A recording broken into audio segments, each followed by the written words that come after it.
Brand new information today raising new questions about possible contacts with UFOs.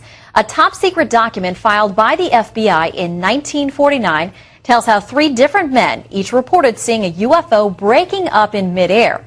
The document reveals that they were miles apart at the time, and each one of them say they saw the UFO explode over the mountains in Utah. Here now, Dr. Lynn Kitai, the executive producer of the Phoenix Lights Network, to tell us more. Doctor, what do you make of this?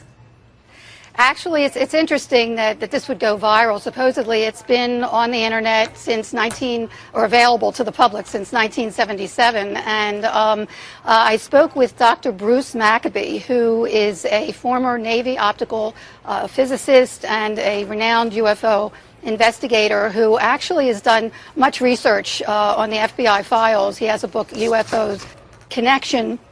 And to quote him, that we have been visited by advanced technology that's gracing our skies worldwide, not only for decades, as this would say, but also for centuries.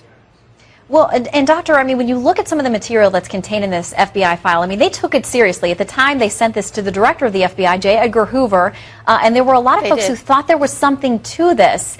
Now, that's a legitimate agency. Is there more to this? Exactly, and it did give it credibility, and actually sharing what Dr. Bruce Maccabee has investigated himself over the decades. And at the time, to quote, the Air Force had stated that nothing was flying in the air, but at this time they did go to Hoover. There was a Project Grudge and Sign and Snowbird, and the only public study at the time was Project Blue Book, which was closed in 1969 with the statement that UFOs are not a threat to national security. Well, how did they know that unless they were studying it? And as we see in the mass sighting that happened in Arizona in 1997 called the Phoenix Lights, there were thousands of people statewide for many hours that actually saw a mile to 2 mile wide craft traverse the entire state, and that still has not been explained.